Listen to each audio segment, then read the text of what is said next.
હું છું પૂજા અને મારા કિચનમાં આપ સૌનું હાર્દિક સ્વાગત કરું છું।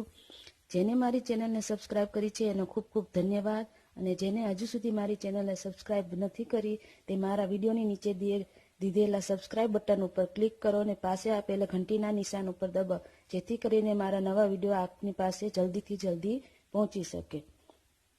આજે આપણે બનાવવાના છીએ ખારીસિંગ, જે બજાર કરતાં સસ્તી અને સરસ બનશે। અને આપણે માત્ર 2 જ વસ્તુથી આપણે ખારીસિંગ બનાવીશું આજે। એના માટે મેં અહીંયા જે કાચા સિંગદાણા આવે છે એ 1 બાઉલ લઈ લીધા છે અને મીઠું લઈ લીધું। માત્ર 2 જ વસ્તુથી આપણે ખારીસિંગ બનાવીશું, એ પણ એકદમ બજાર કરતાં પણ મસ્ત। એના માટે આપણે આગળ જોઈ લઈએ કે એની માટે આપણે શું પ્રોસેસ કરવાની છે। એના માટે મેં અહીંયા 1 બાઉલ લઈ લીધું છે। એમાં આપણે આપણા સિંગદાણા લઈશું। સિંગદાણા આપણે સારી ક્વોલિટીના લેવાના છે, જેથી કરીને આપણી સિંગ સરસ બને। એમાં આપણે હવે ગરમ પાણી ઉમેરવાનું છે। જ્યાં સુધી આપણા સિંગદાણા ડૂબી ના જાય ત્યાં સુધી આપણે ગરમ પાણી એડ કરવાનું છે। બસ આટલું જ પાણી ઉમેરવાનું છે। અને એમાં હવે થોડું મીઠું ઉમેરીશું, જેથી કરીને આપણા સિંગદાણામાં અંદર સુધી મીઠું ચડી જાય।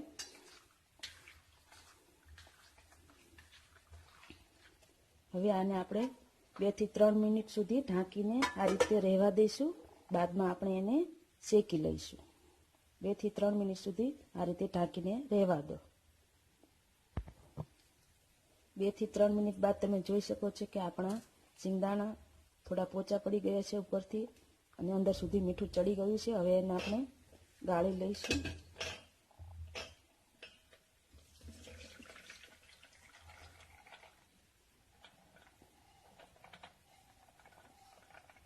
બધું પાણી નિતારી લેવાનું છે આપણે અહીંયા।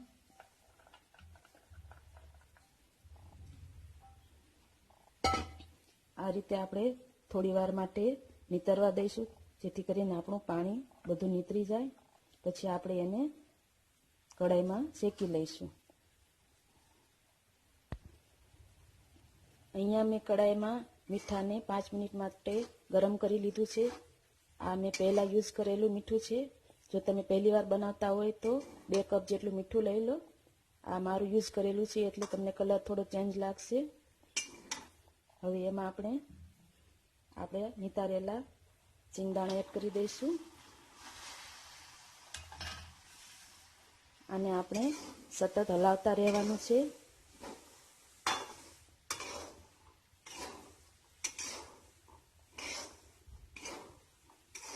શરૂઆતમાં તમને એમ લાગશે કે મીઠું સિંગદાણા સાથે ચોંટી ગયું છે, પણ જેમ જેમ આપણી સિંગ શેકાશે તેમ તેમ આપણું મીઠું સિંગથી અલગ થવા માંડશે।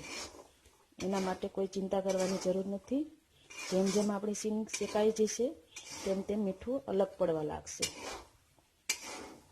ધીમા તાપે આપણે એને સતત ચલાવતા રહીશું।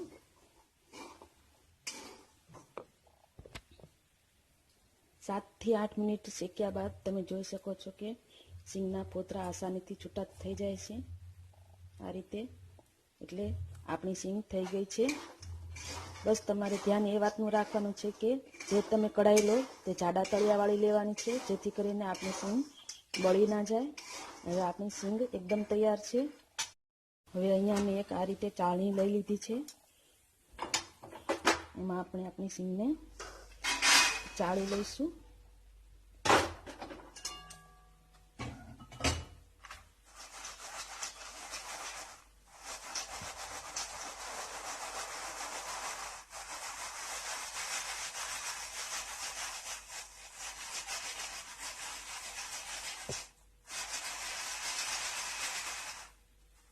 તમે જોઈ શકો છો કે આપણું મીઠું બધું નીકળી ગયું છે।